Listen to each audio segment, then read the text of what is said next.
The August sun of 1885 did not simply shine upon the East Texas river port of Caddo Lake, it actively strangled it.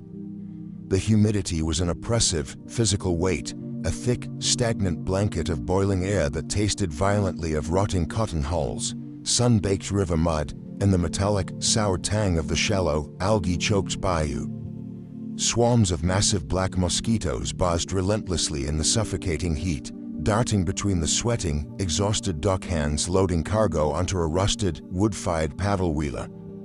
Standing on the blistering, splintered pine planks of the loading dock, 24-year-old Abigail Landry felt entirely hollowed out by a desperate, agonizing hunger. She was a woman blessed with a deeply generous, remarkably soft, and undeniably plump figure.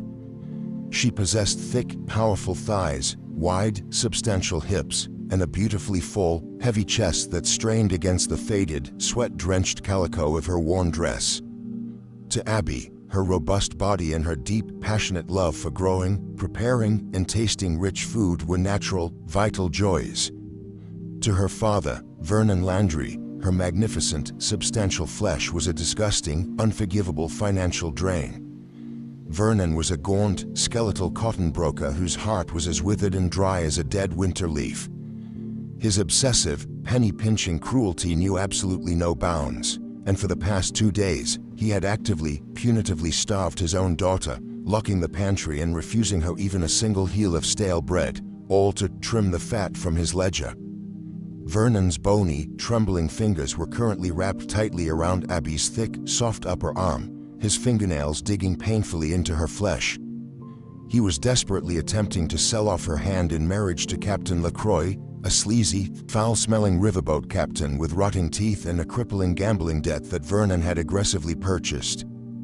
"She can cook, LaCroix, and she has the wide hips for breeding," Vernon hissed, his gaunt face dripping with oily sweat as he physically shoved Abby forward.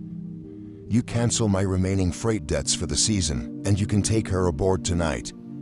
She's yours." Captain LaCroix leaned forward, his whiskey-soaked breath washing over Abby's face, making her stomach violently churn. He reached out with a filthy, calloused hand and forcefully pinched the soft, heavy, abundant flesh of Abby's thick waist. He sneered, violently shaking his head. "I run a tight ship," Landry, LaCroix spat, wiping a stream of dark tobacco juice from his chin. "I don't need a heavy, lumbering sow weighing down my cabin. Look at the size of her arms. Look at that stomach. A man wants a soft, delicate flower to look at, not a massive draft animal. I'd go completely bankrupt just trying to keep her fed." Abby squeezed her dark eyes shut, her cheeks burning with a dark, humiliating crimson heat. Her stomach let out a loud, agonizing, hollow rumble that vibrated against her ribs. She was so faint from the sweltering heat and the forced starvation that the rotting wooden docks seemed to be swaying beneath her bare feet. Just then, a heavy wooden cargo crate being loaded onto the paddle wheeler slipped from a dockhand's grip.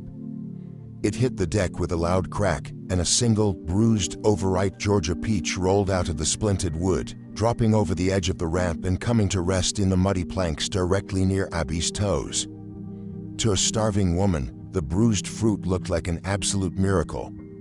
The sweet, intoxicating, sugary aroma of the warm peach juice hit Abby's nose, completely overriding her profound shame. Her knees buckled slightly, and driven by pure, agonizing, biological desperation, she reached a thick, trembling hand down toward the mud to retrieve the discarded fruit. She didn't even get her fingers on the fuzzy skin. Vernon Landry's heavy, silver-tipped walking cane came down with a vicious, stinging crack directly across the back of Abby's knuckles. Abby cried out, recoiling violently and clutching her bruised, throbbing hand against her heavy chest. "Leave it in the filth, you gluttonous cow!" Vernon roared, his face twisting into a mask of pure, unadulterated disgust, his voice echoing loudly over the busy docks, ensuring every single grinning, sweating deckhand heard him. "She eats like a pig. Look at her, scrambling in the mud for garbage.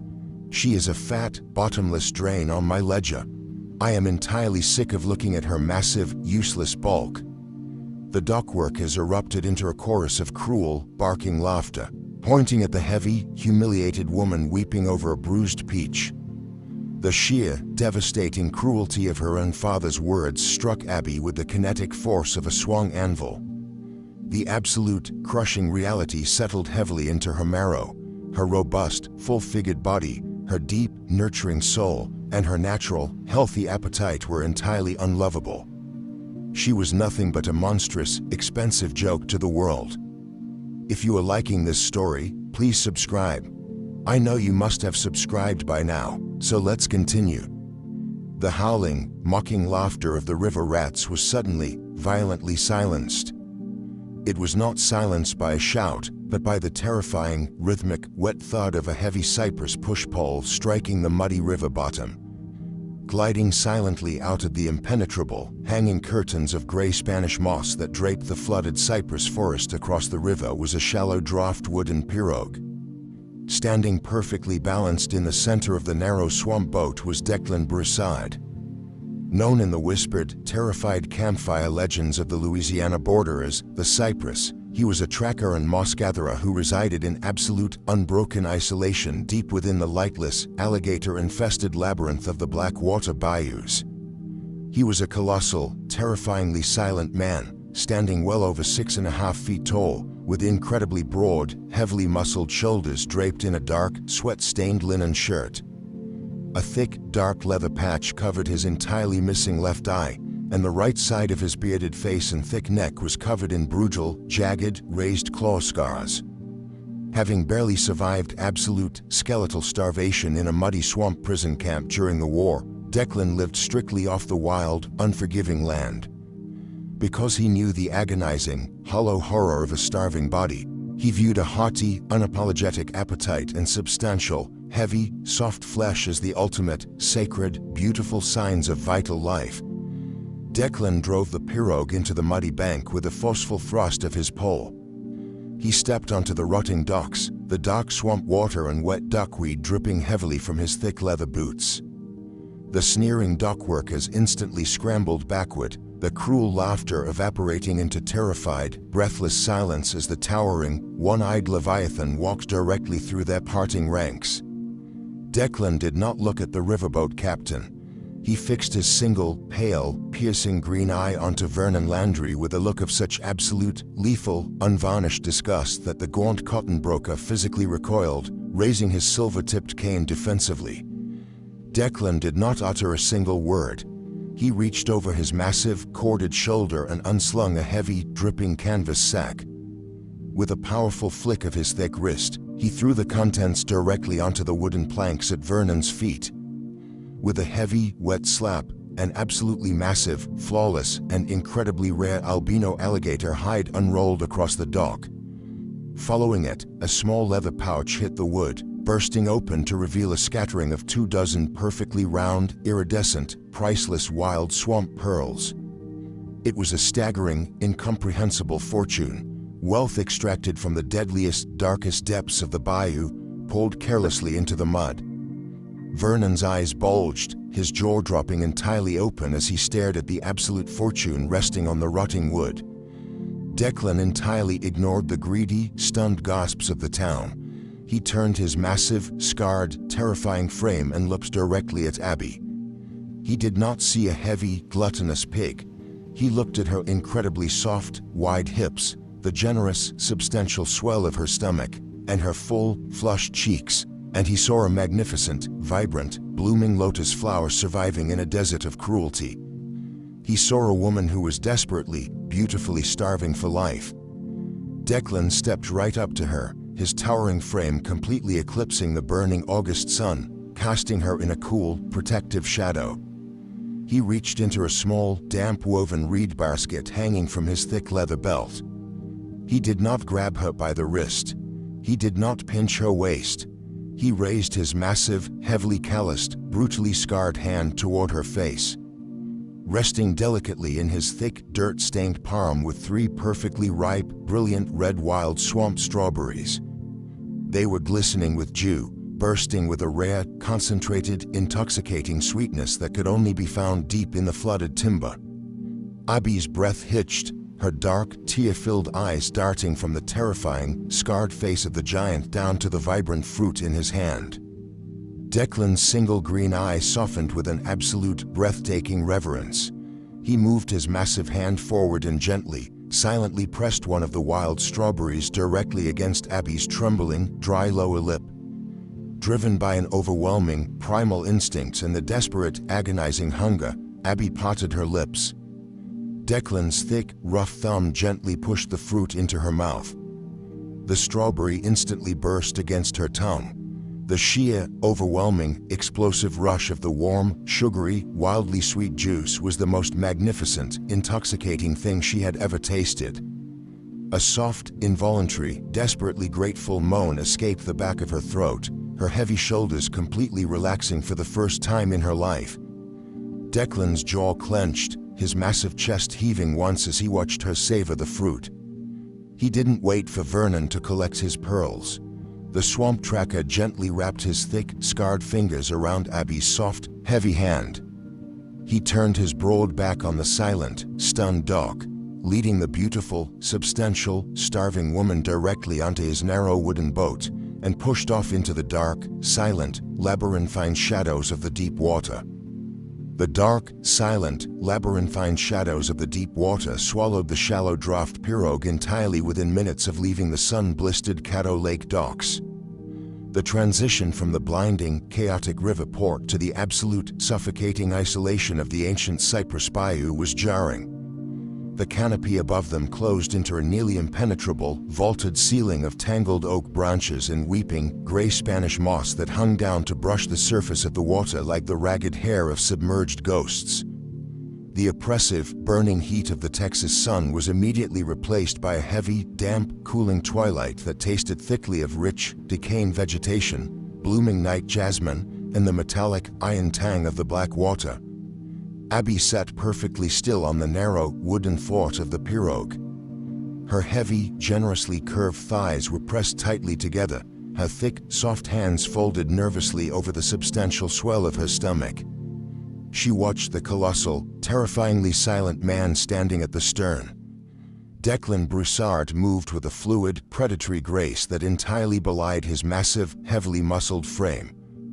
With slow, rhythmic, impossibly powerful thrusts of the long cypress pole, he propelled them through the duckweed-choked water. His broad, sweat-dampened back flexed with every push, the dark linen of his shirt clinging to the thick cords of muscle. The brutal, jagged claw scars that trekked up his thick neck and disappeared beneath the leather patch over his left eye were terrifying, yet the giant exuded an aura of absolute, unshakable calm.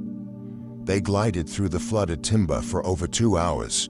The only sounds were the rhythmic drip of the swamp water from the push-pole, the deafening, pulsing drone of the cicadas, and the occasional, heavy, sinister splash of a massive alligator sliding off a mudbank into the dark water as they passed. Finally, the narrow channel opened into a wide, secluded lagoon of perfectly still, obsidian black water. Rising from the center of the dark pool was Declan's home. It was not a flimsy, drafty shack.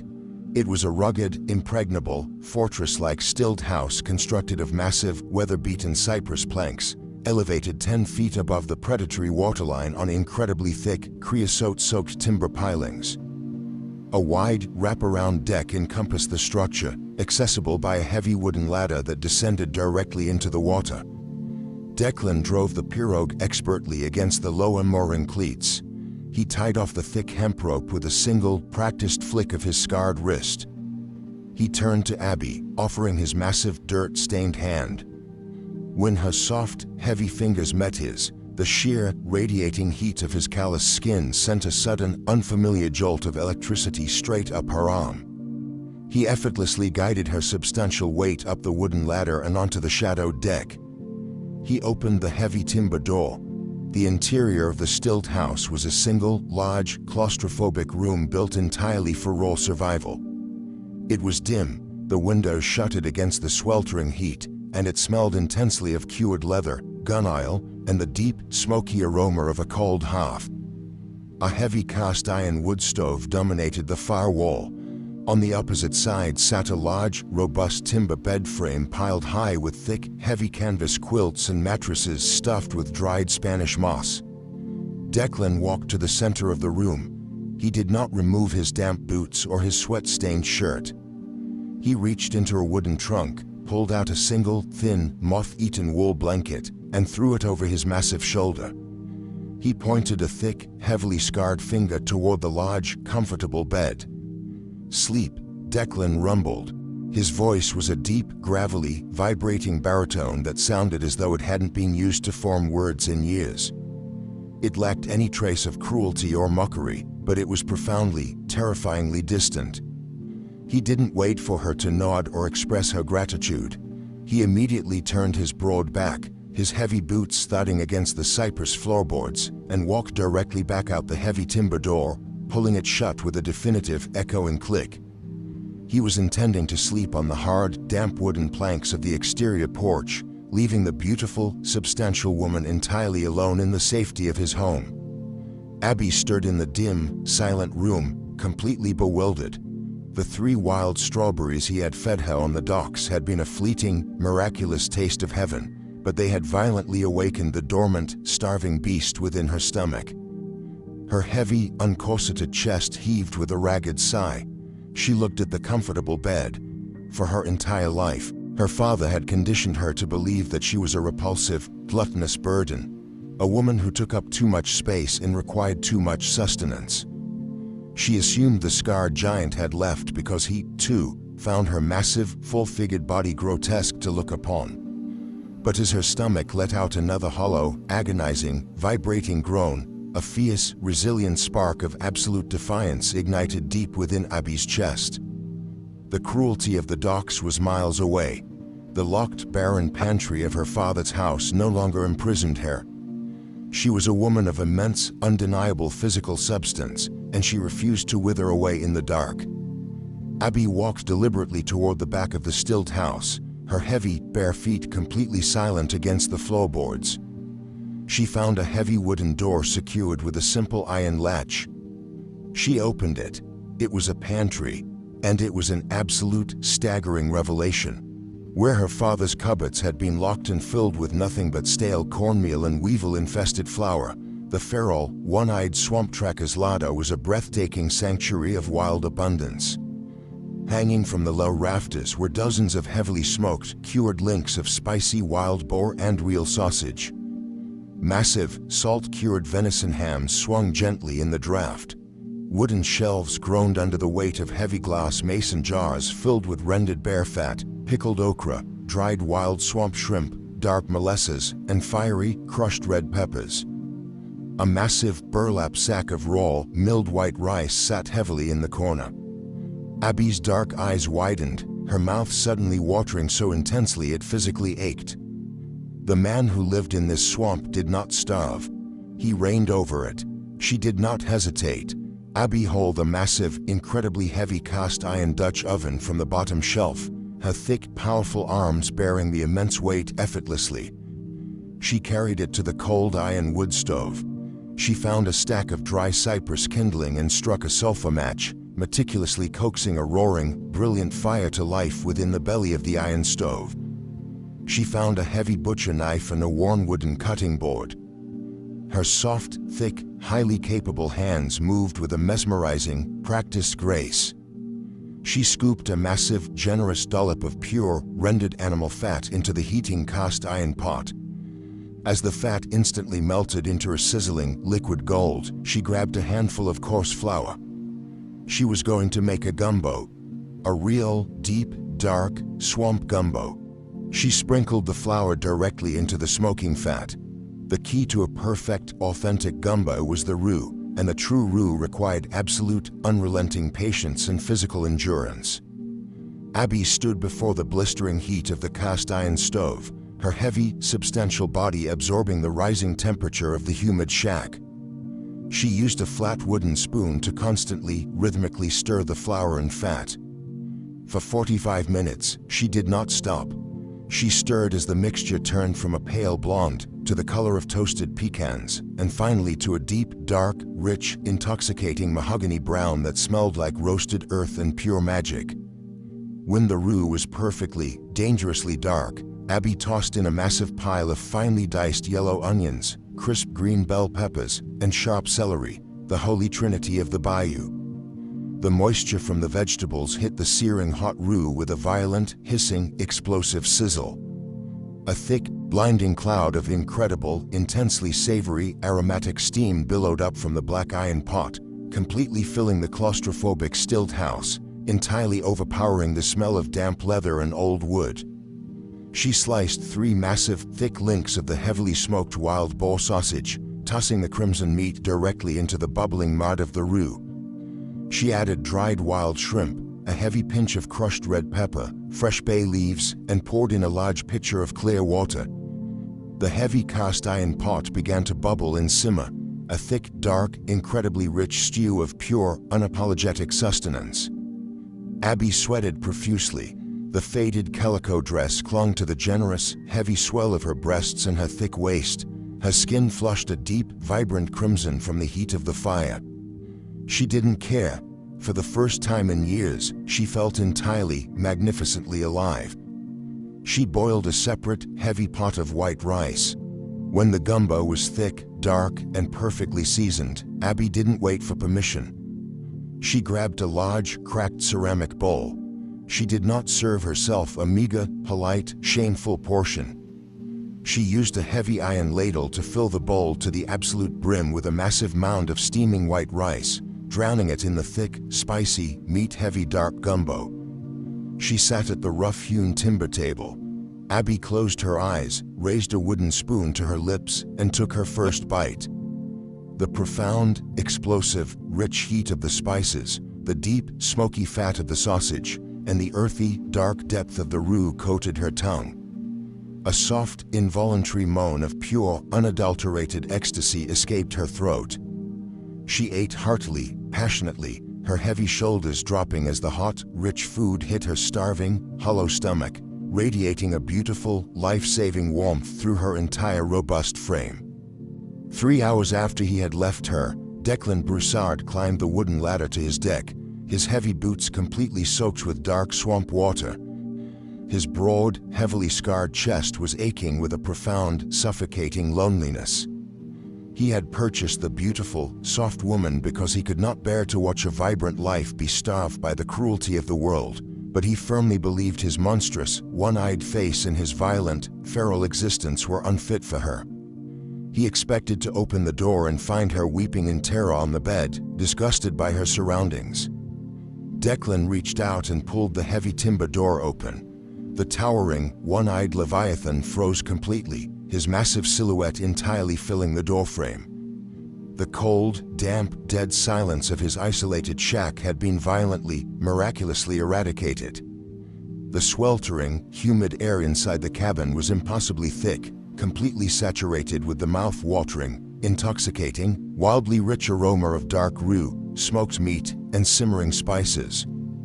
And sitting at his heavy timber table, illuminated by the glowing orange light of the open wood stove, was Abby. She was not weeping. She was not shrinking her broad shoulders or hiding her massive, generous curves.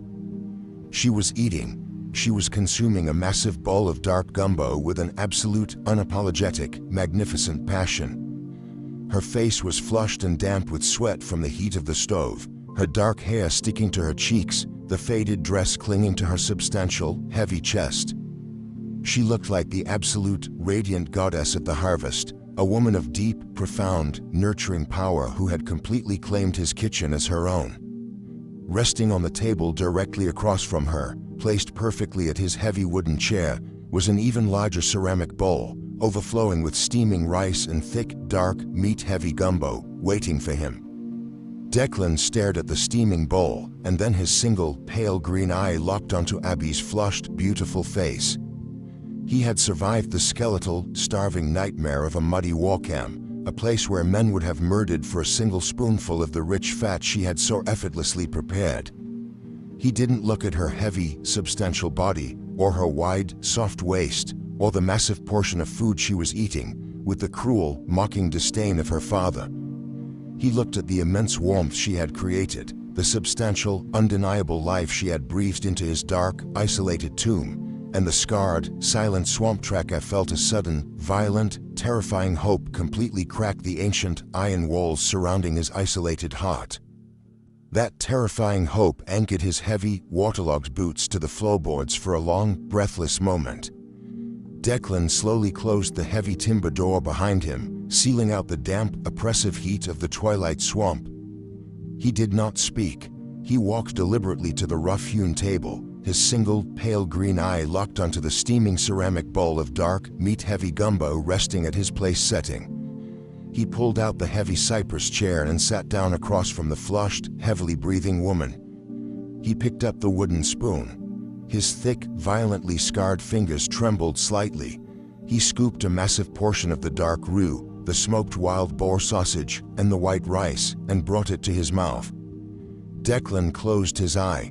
The sheer, overwhelming depth of the flavor, the spicy, earthy heat of the cayenne, the rich, rendered animal fat, and the smoky, savory perfection of the slow-cooked trinity, exploded across his palate.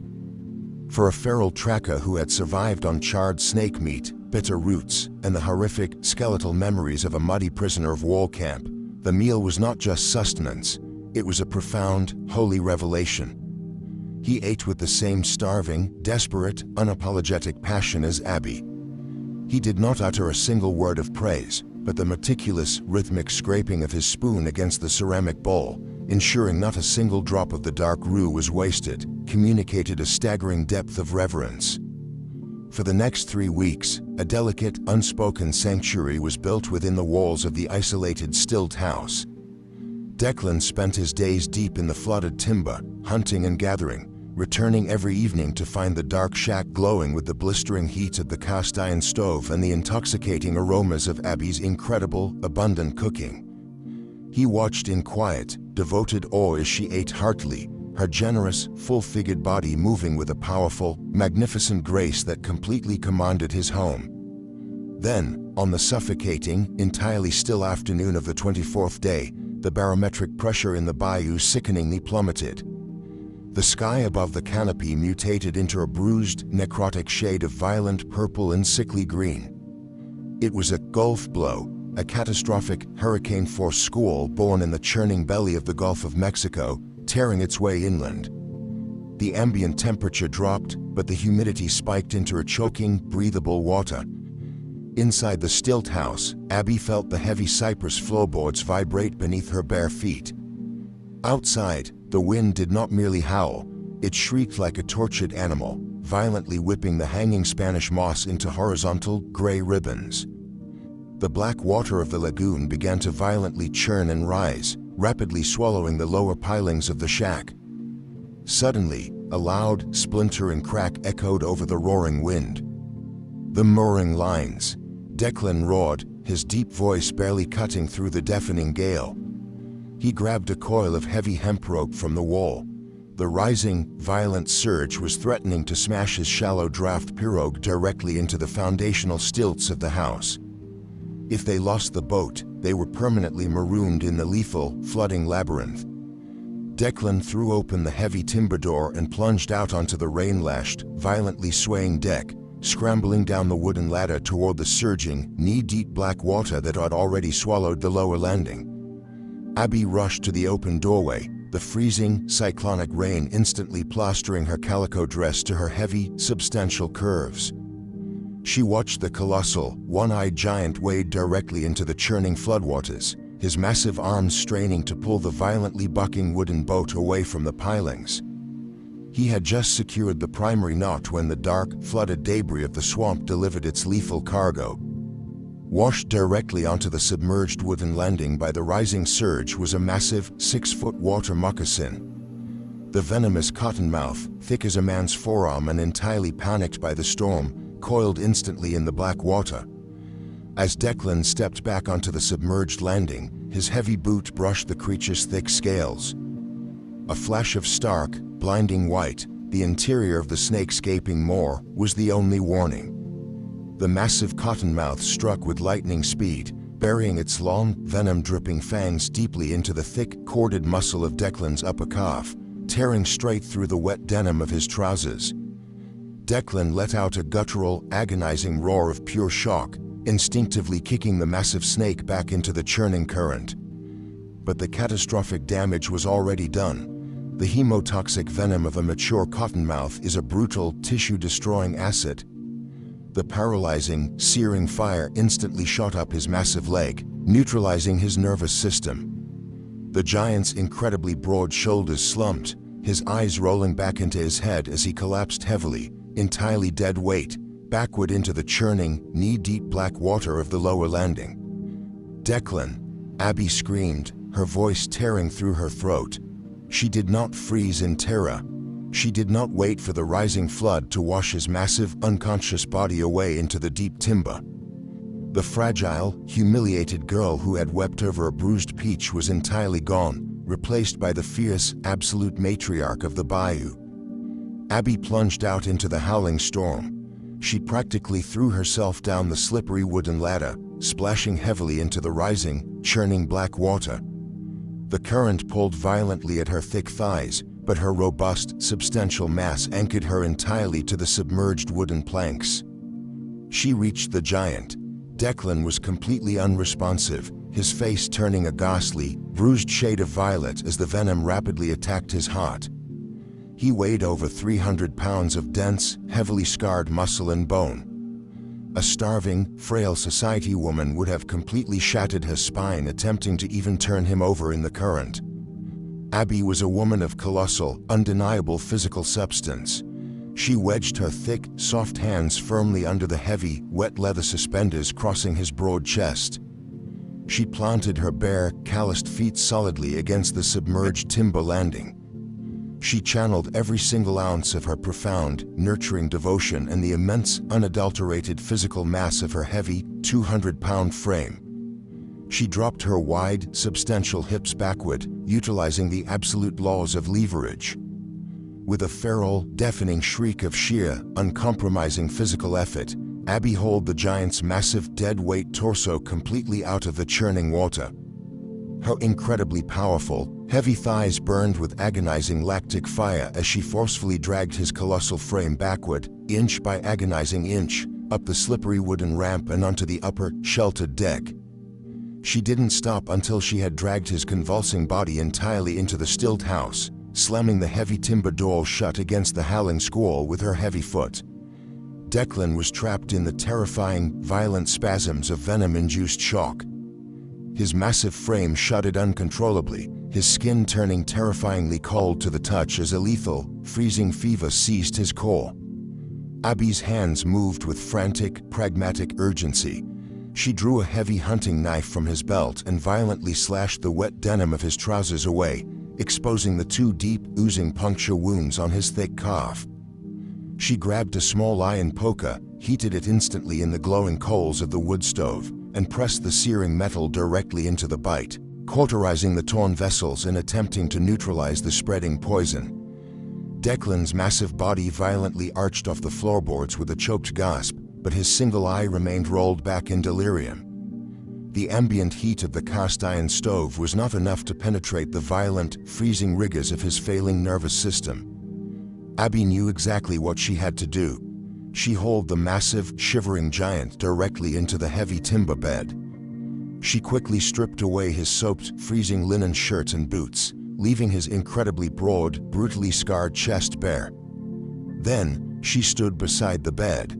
She did not waste a single, precious second contemplating modesty, nor did she allow the deeply ingrained, toxic shame regarding her large, full-figured body to enter her mind.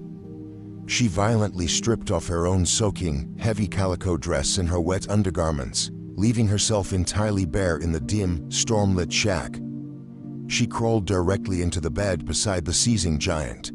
Abby pulled the heavy, thick canvas quilts entirely over them, creating a dark, insulated, airtight cocoon. She pressed her incredibly soft, heavy, full-figured body completely flush against his rigid, violently shaking, heavily scarred flesh. She wrapped her thick, warm thighs securely over his freezing legs, and draped her soft, substantial arms entirely across his massive chest. She pressed the generous, heavy, abundant swell of her breasts tightly against his shivering ribs and nestled her wide, soft stomach perfectly into the curve of his hip. She utilized every single ounce of her massive, living physical bulk as a literal, vital, biological furnace, forcefully driving her deep, robust body heat directly into his dying core.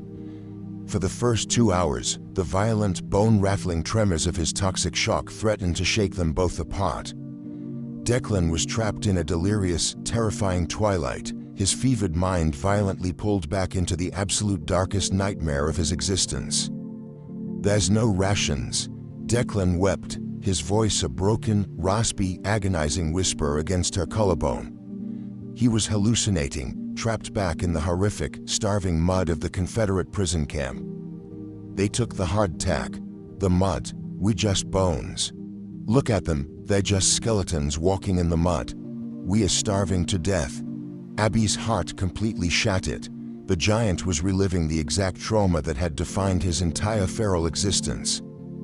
"I am right here, Declan," she whispered fiercely, pressing her soft, warm, flushed cheek directly against his shivering, bearded jaw. Her heavy hands gently, rhythmically stroked the thick, corded, scarred muscle of his back. "You are not in the mud. You are not starving. There is food. I am holding you. So thin," he cried out, his massive hands blindly, frantically clutching at her bare back, his thick fingers desperately searching for purchase in the dark. "The wind blows right through our ribs. God, please, just a single bite. Please, feel me," Abby commanded softly, hot tears streaming down her face as she tightened her heavy, yielding embrace, completely enveloping his scarred frame in her boundless, soft warmth. "I am not a ghost. I have enough warmth and flesh for us both. You will never starve again." His frantic, freezing hands moved downward, his thick, heavily calloused fingers colliding with the soft, heavy, incredibly generous curve of her wide waist and the substantial, yielding abundance of her hips. He clung to her generous proportions like a drowning man clutching the only floating timber in a violent ocean. Gradually, miraculously, the profound, radiating heat of her full-figured body and the sheer, undeniable reality of her softness began to penetrate the toxic ice in his veins. The violent shivering slowly subsided, transitioning into deep, exhausted, rhythmic breathing as the life-saving mass of her beautiful body successfully anchored his fleeing soul back to the living world. Hours later, the violent shriek of the golf blow had faded into a low, mournful, dripping hum against the cypress roof. The wood stove had burned down to a pile of deep, glowing cherry-red embers, casting a soft, intimate crimson light across the silent, stilled house. Declan slowly opened his single, pale green eye. The paralyzing, agonizing, venomous cold was entirely gone, replaced by a deep, absolute, intoxicating warmth. He felt the heavy, incredibly soft, steady rise and fall of a substantial chest pressed flush against his own. He felt thick, warm thighs tangled deeply with his, and a pair of soft, capable hands resting protectively against his heavily scarred back. He tilted his heavy head slightly. Abby was fast asleep against his collarbone, her dark hair splayed across his broad shoulder. The heavy canvas quilts had slipped down to her waist, entirely exposing the heavy, abundant, magnificent curves of her uncorseted back and the deep, nurturing swell of her soft side. Declan did not pull away. He didn't feel suffocated or crushed by her generous weight. As his eye traced the soft, incredibly full lines of her wide hips, a profound, overwhelming wave of pure, holy worship completely flooded his resurrected, scarred heart. He slowly, reverently reached out with his massive, dirt-stained hand. His thick, severely scarred fingers gently, hesitantly brushed the soft, heavy curve of her waist. Abby stirred instantly, her dark eyes fluttering open. She gasped softly, suddenly acutely aware of her entirely unclothed state and the sheer, undeniable reality of her large, plump body pressed so intimately against his muscular frame. The lifelong, deeply ingrained humiliation from her father's cruel insults fled violently in her chest. She immediately tried to pull away, to roll over and hide her wide stomach and heavy thighs beneath the shadows of the thick quilt. I am so sorry," Abby stammered, her face flushing a deep, embarrassed crimson, tears instantly prickling her eyes. "I had to draw the fever. I know my body is a massive, gluttonous thing to look upon." "I will move." Declan's massive arm tightened instantly around her full waist like an iron band, completely preventing her retreat. "Do not move," the giant rumbled. His voice was no longer a distant, gruff bark. It was a deep, resonant, tectonic vibration of absolute, unadulterated devotion. He pushed himself up slightly onto one elbow, ignoring the dull throb in his calf, and looked directly down into her terrified, beautiful face. He lifted his massive, rough hand, gently cupping her soft, rounded, flushed cheek, his thumb brushing away a stray tear of shame. "He pointed at you in the mud and called you a pig," Declan whispered, his single pale green eye burning with an intense, fierce devotion that completely stole the breath from her lungs. "He said you were a bottomless drain. He is a blind, withered, pathetic fool who has never known the true, skeletal, horrific horror of a hollow cheek or a protruding, starving ribcage." He shifted his weight, pressing his broad, brutally scarred chest fully against the soft, yielding abundance of her breasts, his hand moving down to reverently, adoringly grip the heavy, generous curve of her hip, meeting the soft flesh as if it were the most precious substance on earth. "The world starves people," Abby, the giant breathed, leaning down to press his bearded face directly into the warm, soft crook of her neck, inhaling the intoxicating scent of dark spices and pure, radiant life. "They starve our bodies and they starve our souls. A woman who eats with the passion you do is a woman who fiercely, beautifully demands to live. Your appetite is not a curse. Your weight is not a drain. To a man who has watched thousands wither into skeletal dust in the mud, your softness is a living miracle. You are absolute, perfect, priceless abundance." He reached blindly over the edge of the bed toward the small woven reed basket resting on the bedside crate. He pulled out a single, perfectly preserved, brilliant red wild swamp strawberry. He brought it to her lips, his pale eye locked onto hers, holding the sweet fruit against her mouth in a silent, unbreakable vow of eternal sustenance. Which country are you watching this video from? Please let me know in the comments below. The sweet, vibrant, intoxicating juice of the wild swamp strawberry burst over Abby's tongue, completely washing away the bitter, lingering ash of her father's lifelong cruelty. It was not merely fruit, it was a sacred, silent vow of absolute, unwavering sustenance. She closed her dark, tear-filled eyes, letting the sugary warmth slide down her throat as Declan's rough, severely scarred thumb gently brushed her lower lip. In the dim, intimate, crimson glow of the cooling wood stove, wrapped securely in the massive, heavy arms of the terrifying swamp tracker, the starved and humiliated girl from the muddy docks ceased to exist entirely. She exhaled a long, shuddering breath, her substantial, soft body sinking completely into his unyielding warmth, finally allowed to simply, beautifully be. By the time the violent, bruised purple clouds of the Gulf blow finally broke the following afternoon, the suffocating, sweltering heat of the East Texas bayou had returned with a vengeance. The black water of the lagoon had receded slightly, leaving a thick, slick coating of gray river mud and tangled green duckweed across the lower pilings of the stilt house. Inside the cabin, the heavy, oppressive humidity was thick enough to chew. Declan sat on the edge of the timber bed, meticulously wrapping his swollen, puncture-scarred calf with clean strips of boiled linen. The toxic, freezing fever that should have stopped his massive heart had been entirely drawn out and smothered by Abby's robust, radiating body heat. He was weakened, his thick muscles stiff and aching, but the terrifying, feral vitality of the tracker had returned to his single, pale green eye. Abby stood before the massive cast-iron wood stove. She wore a clean, oversized linen shirt she had found in his trunk, the thin fabric belted tightly around her thick, generous waist, flowing over her heavy, powerful thighs. The trauma of the storm had only sharpened her profound, nurturing appetite. Resting on the blistering hot iron surface of the stove was a massive 12-inch cast iron skillet, filled to the brim with the remaining incredibly thick, dark, spicy gumbo from the previous day. The rich, mahogany roux was violently bubbling and popping, sending thick, mouth-watering clouds of savory, peppery steam into the claustrophobic shack.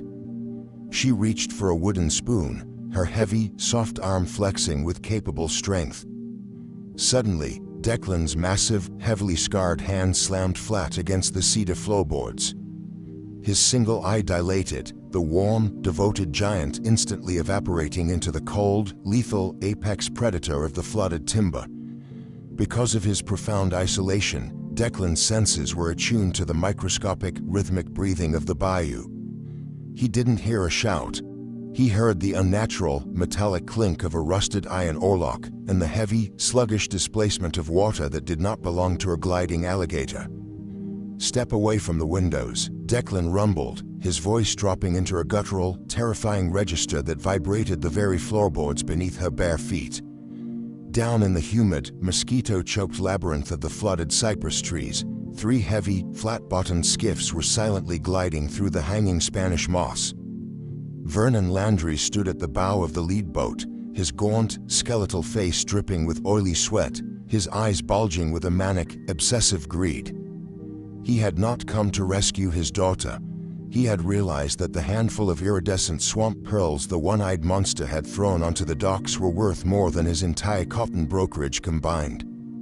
Assuming the violent squall had damaged the isolated stilt house, Vernon had hired 6 heavily armed, cutthroat river rats to track the giant, slaughter him, gut the shack of its hidden fortune, and permanently drown the heavy, gluttonous daughter who had humiliated him.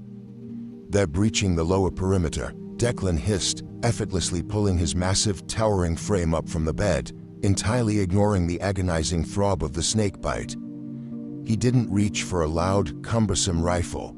In the dense, knee-deep black water and tangled cypress roots beneath the stilt house, a firearm was a dinner bell for disaster. Declan reached to the wall and unhooked a massive, rusted cane machete, a brutal, heavy, 2-foot slab of razor-sharp iron designed to violently hack through impenetrable swamp brush. He looked at Abby, his pale green eye blazing with a terrifying, protective inferno. "Do not open the door." Without another word, the giant slipped completely soundlessly out of the side window, dropping 10 feet directly into the dark, churning water below the deck with barely a splash. He vanished instantly into the shadows. Abby backed away from the window, her heart hammering a frantic, heavy rhythm against her ribs.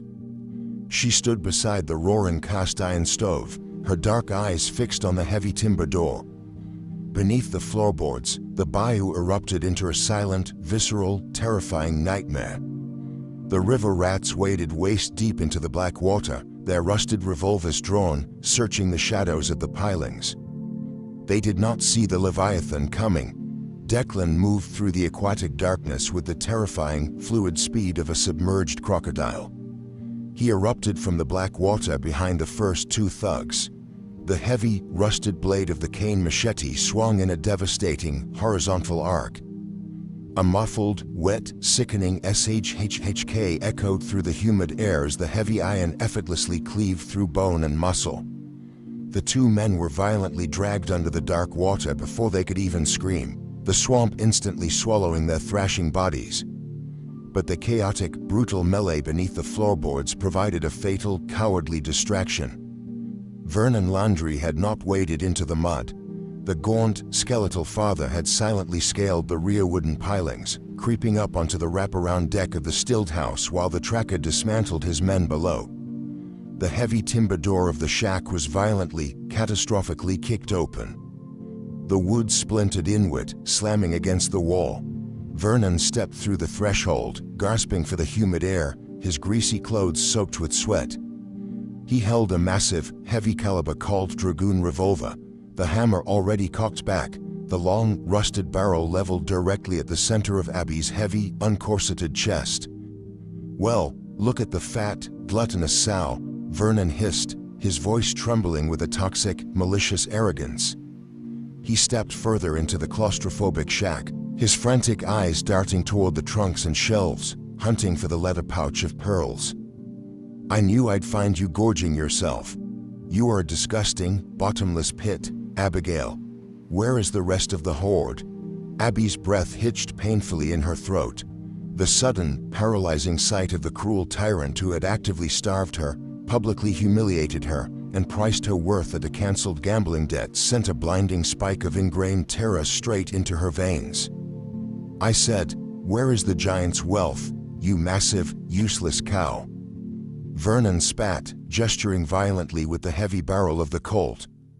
"You cost me my freight contract. I'm taking the pearls, and I'm going to leave you bleeding on this floor to rot like the heavy, worthless garbage you are. Move away from the stove." He expected her to weep. He expected the fragile, broken, starving girl from the blistering docks to collapse onto her thick knees, begging for a scrap of mercy, paralyzed by the sheer, suffocating shame of her own existence. Abby did not weep. She did not shrink her incredibly broad, soft shoulders, nor did she attempt to hide the generous, substantial, heavy curves of her waist. The suffocating, decades-long terror of being a shamed, starving victim vanished entirely. It was completely, irrevocably incinerated by a blinding, white-hot inferno of absolute, protective fury. She was not a helpless, gluttonous pig. She was the matriarch of the Black Water. She was the living, biological furnace that had dragged a poison giant from the flood and breathed life back into his frozen veins. She possessed absolute, undeniable, monumental physical power. Abby's dark eyes darted slightly to her right. Resting on the blistering iron surface of the stove was the massive, 12-inch cast iron skillet. It weighed nearly 15 pounds empty. Currently, it was filled with 3 inches of violently boiling, sticky, heavily spiced, searing hot dark roux and thick gumbo. Vernon took a threatening step forward, his skeletal finger tightening on the trigger. "Are you deaf, you fat beast? Move." Abby dropped into a deep, incredibly wide stance, planting her heavy, bare feet firmly onto the cypress floorboards. She did not reach for a small paring knife. She reached out her thick, soft, calloused hand and wrapped her fingers directly around the scorching, heavy iron handle of the massive skillet.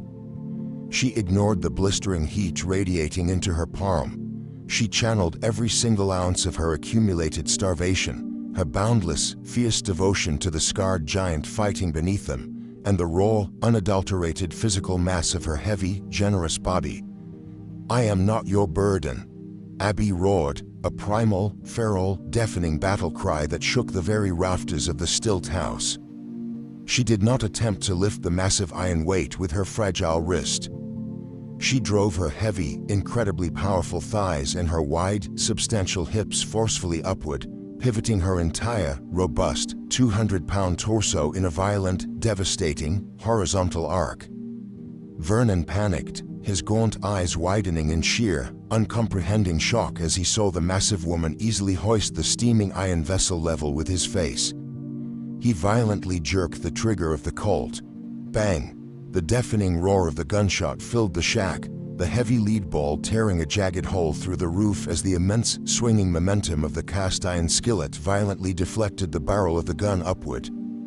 Abby didn't stop her swing. She swung the massive, 15-pound cast iron skillet like a wrecking ball of pure, culinary vengeance. The thick, violently boiling, searing hot dark roux and sticky gumbo erupted from the iron rim in a thick, splashing wave.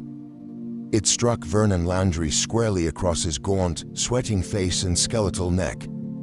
The horrific, sickening sizzle of boiling, spiced animal fat adhering instantly to human skin echoed loudly over the ringing gunshot. Vernon unleashed a high, piercing, inhuman shriek of absolute, mind-shattering, paralyzing agony. He dropped the heavy Colt Dragoon instantly. But Abby was not finished. Following the boiling liquid was the solid, unyielding mass of the heavy cast iron skillet itself. Crack! Abby slammed the flat, soot-blackened bottom of the massive iron pan directly into the side of Vernon's skull. The sickening sound of his jaw and cheekbone entirely collapsing under the sheer, devastating, crushing weight of her heavy-armed swing echoed violently through the humid air. The sheer momentum of her heavy, twisting body physically lifted the cruel, gaunt father entirely off his leather boots. Vernon was launched violently backward through the open doorway, his agonizing shrieks silenced as he plummeted off the elevated deck. He crashed heavily into the black water below, completely neutralized by the searing heat and the sheer, magnificent physical power of the heavy woman he had deemed unfit to live. Abby dropped the empty, smoking cast iron skillet. It hit the floorboards with a deafening, heavy thud.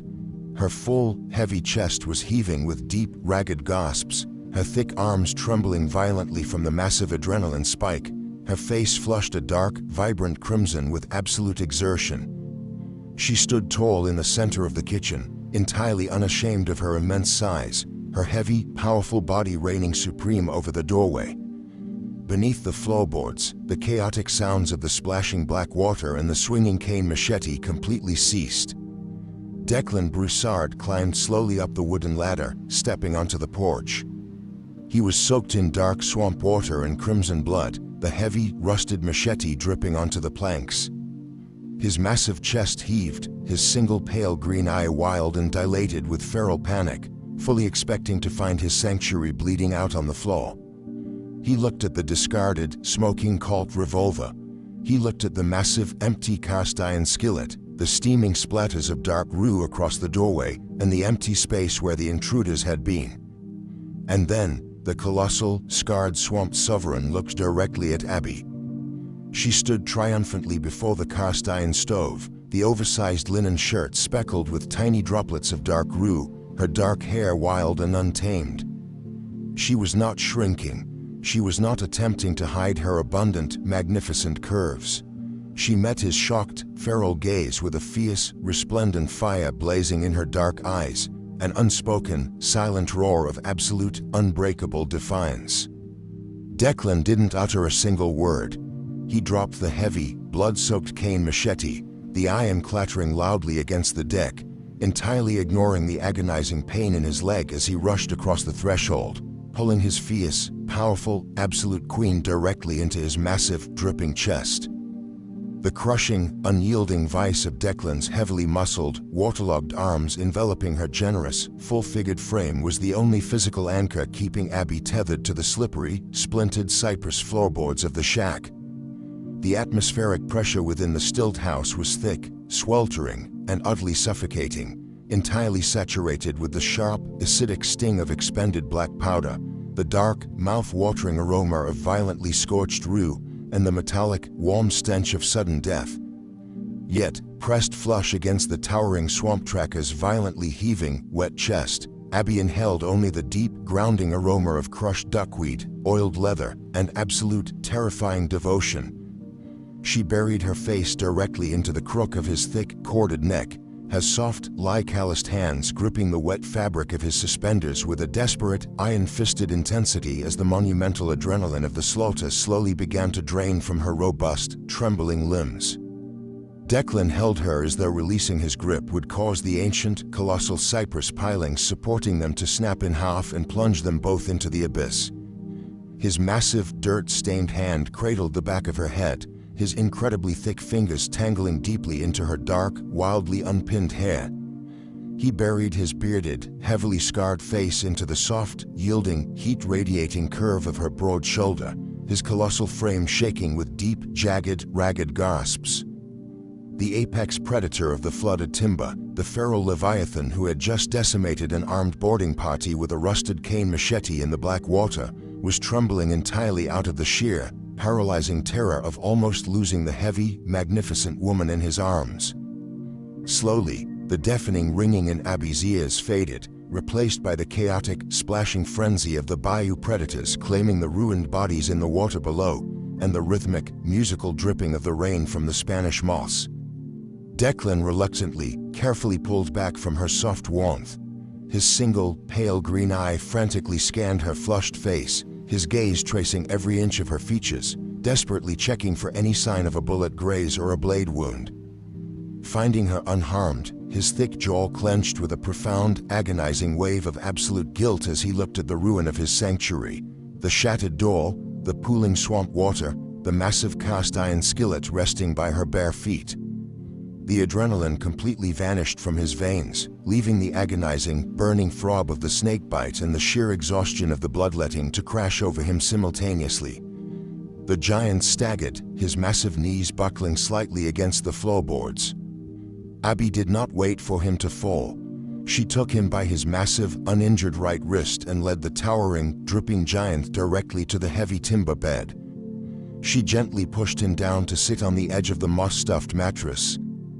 Moving with powerful, unhurried, maternal efficiency, she fetched a clean linen rag and a heavy ceramic jug of fresh rainwater. She stood between his spread knees, her heavy, uncorseted thighs brushing against his shins. With absolute, unyielding pragmatism, Abby meticulously washed the dark river mud in the hot blood from his brutally scarred face and his incredibly broad, heavily muscled chest. The cool water caused his massive chest to hitch, but he did not pull away from her touch. He simply stared at her soft, capable, thick hands, his pale eyes swimming with a profound, agonizing darkness that rivaled the deepest trench of the lagoon. He didn't look at her heavy arms with the disgust of her father. He treated her flesh like the most sacred, priceless tapestry he had ever been trusted to behold. When the blood was cleaned away, the humid night began to break. The bruised, purple clouds at the Gulf blow fractured, allowing a pale, golden, misty dawn to filter through the hanging moss, illuminating the claustrophobic shack. Declan did not pull her back into his embrace. Instead, he stood up abruptly, fighting a grimace of pain, creating a sudden, chilling physical distance between them in the humid air. He walked silently to the deepest, shadowed corner of the stilt house. He pried up a loose, heavy floorboard. He reached down into the hidden cavity and extracted a massive, bulging, heavily oiled leather sack. He carried it to the rough-hewn timber table and dropped it. The sheer, staggering weight of the contents caused the thick cypress planks to groan loudly.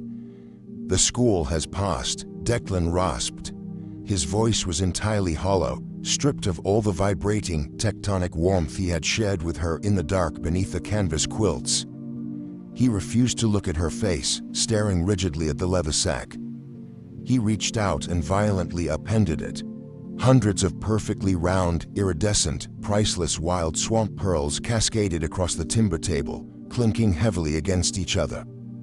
It was an absolute, staggering king's ransom, a fortune so immense it defied comprehension. "The main river channel is clear of the storm debris," the giant growled, the words tearing out of his throat like swallowed glass. He gripped the edge of the timber table until his thick knuckles turned bone white. "I have a contact operating a secure shallow draft steamboat just 3 miles north. You will pack these pearls. He will take you straight down the Mississippi River, directly into the heart of the French Quarter in New Orleans." He finally looked up, his single pale eye completely shattered, filled with a self-loathing so immense it threatened to swallow the bayou entirely. "You possess a fortune vast enough to buy the grandest, most opulent restaurant in the city, Abby. You can command a kitchen of dozens. You will have access to the finest, richest ingredients the world has to offer. You will eat like an absolute queen every single day, and you will never, for the rest of your beautiful life, have to swing a boiling skillet to defend your own life against river rats." Abby stood completely paralyzed, the breath backing up in her lungs. "Are you attempting to banish me? I am attempting to save you," Declan roared, the sudden, explosive volume of his voice echoing violently against the cypress trunks outside. He gestured frantically around the dark, damp, blood-stained shack. "Look at this floor. Look at the mud. I am a feral, one-eyed beast who lives in a rotting swamp and speaks through butchery. I cannot protect you from the greed of the civilized world when I am chained to this violent, flooded timber. Your own father tried to put a bullet in your chest today because he followed my wealth. I will not allow my ugly, brutal darkness to destroy your magnificent soul any longer. Go to the city. Go where you can be celebrated in the light." He turned his broad back to her, his massive shoulders trembling violently as he fought a losing battle against the agonizing, suffocating grief of his own sacrifice. He truly believed he was unfit to breathe the same humid air as the heavy, vibrant woman who had warmed his freezing bones. Abby stared at the staggering fortune of iridescent swamp pearls. It was the ultimate key to absolute societal power. It was enough wealth to buy a culinary empire where she could indulge her passionate appetite without a single whisper of shame. It was the pinnacle of civilized ambition, a guaranteed escape from starvation forever. Abby walked slowly to the timber table. Declan squeezed his single eye tightly shut, listening to her heavy, bare feet moving across the floorboards. He waited for the rustle of the leather sack, bracing his scarred soul for the excruciating, final sound of the pirogue gliding away, leaving him to rot in the silent dark forever. Abby did not reach out and pack the pearls. She reached out with her thick, powerful, calloused hands and swept the entire, staggering fortune back into the heavy leather sack. She gripped the oiled leather tightly, utilizing the sheer, magnificent physical power of her broad shoulders and sturdy back. She lifted the massive weight effortlessly. She did not turn toward the bed to pack her things. She pivoted entirely around, marching with heavy, purposeful strides directly toward the open, splintered doorway leading out to the deep black water of the lagoon. Without a single fraction of a second's hesitation, Abby hoisted the staggering fortune of wild swamp pearls over the edge of the wooden deck and violently released her grip. The heavy leather sack plummeted into the dark abyss. 2 seconds later, a heavy, muffled splash echoed up from the muddy depths. The entire fortune sank instantly into the bottomless, lightless bowels of the bayou, permanently and irrevocably lost to the swamp mud. Declan spun around at the sound of the splash. His jaw dropped, his pale green eye widening in sheer, unadulterated shock. "What have you done? That was your culinary empire. That was your entire safe future." Abby turned to face him, the golden morning sunlight illuminating her robust, magnificent silhouette. She did not look like a frightened, starving girl from the docks. She looked like the absolute, unquestionable sovereign of the black water. "Safe from what?" Abby demanded, her voice ringing out with a fierce, crystalline authority that commanded the very cicadas to cease their buzzing. She closed the distance between them with heavy, majestic strides. "Safe in the civilized world. The world that locked my pantry, looked at my substantial, soft body, and decided I was a disgusting, gluttonous excess. The world that auctioned my human soul to settle a gambling debt." She marched right up to his towering frame, refusing to let him look away, her dark eyes blazing with an overwhelming, consuming inferno of absolute devotion. "I do not want their paved streets, and I do not want their fine restaurants," Abby stated, her voice trembling with raw, tectonic emotion. She reached out, her soft, heavy hands gripping the fabric of his dark linen shirt, pulling the giant forcefully downward until his scarred face was inches from hers. "I was starved for a single ounce of genuine reverence my entire life. And I found it in a freezing bed, wrapped in the arms of a scarred giant who touched my heavy waist and wept because he recognized my hunger for life. You poured your wealth into the dirt just to feed me a strawberry." She pressed her palms gently against his heavily scarred, bearded cheeks, her thumbs tracing the jagged ruin of the claw marks. "I am not going to New Orleans, Declan Broussard. My empire is right here, standing in front of me. I am only hungry for you." The impenetrable iron walls that had protected Declan's broken soul since the horrors of the war camp instantly, completely disintegrated into dust. A raw, guttural, jagged sob tore itself from the very depths of his massive chest. He collapsed to his knees on the hard cypress floorboards, his enormous arms wrapping desperately around the wide, substantial, full flare of her hips. He buried his weeping, scarred face directly into the soft, yielding, incredibly warm swell of her heavy stomach, clinging to her generous mass as if she were the only solid object in a dissolving universe. "My queen," Declan wept, the hot tears soaking into the oversized linen of her shirt, his broad shoulders shaking with the profound, agonizing relief of a man finally brought into the light. "My absolute, perfect abundance.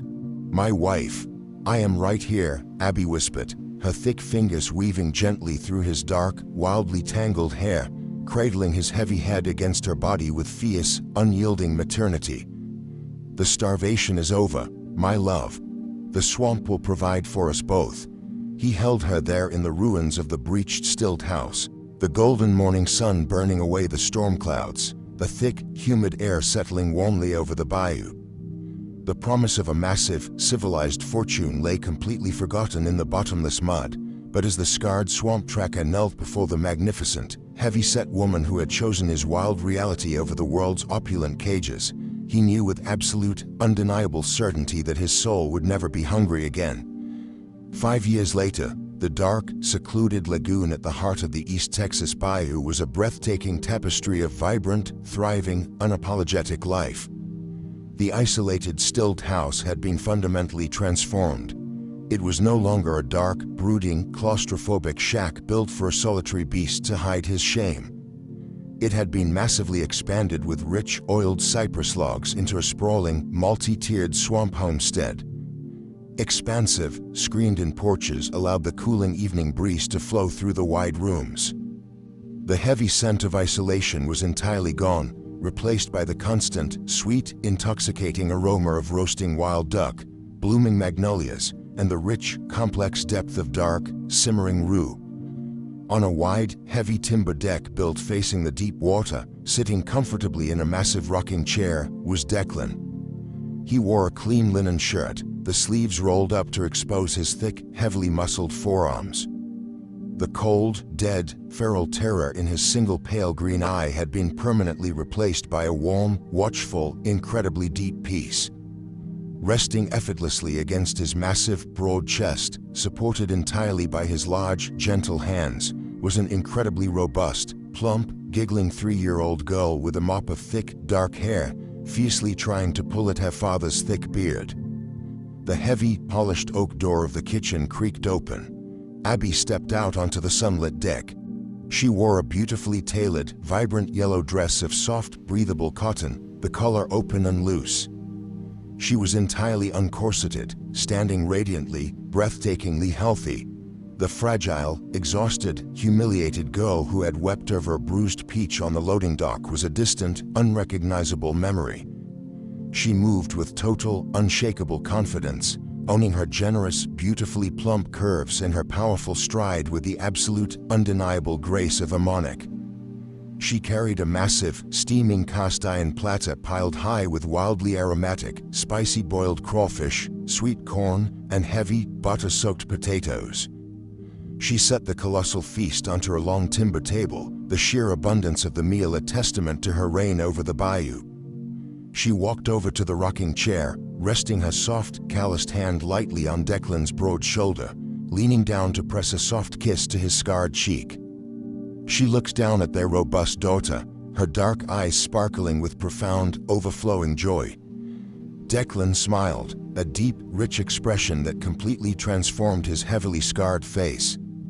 He didn't just look at her, he worshipped her. He reached his massive hand down toward a small woven reed basket resting beside the chair. He pulled out a single, perfectly ripe, brilliant red wild swamp strawberry. He lifted it toward her, his single green eye filled with an adoration that was legendary across the entire territory. Abby smiled, parting her lips as he gently, reverently fed her the sweet fruit, a sacred, daily ritual of absolute devotion. The cruel, gaunt society festering in the dusty, starving towns far beyond the tree line could keep their fragile illusions and empty ledges. Here, suspended over the deep, black water, the silent Leviathan had discovered his permanent salvation in the magnificent, yielding gravity of a woman who possessed an appetite vast enough to swallow his entire world, and a heart generous enough to feed his starving soul forever.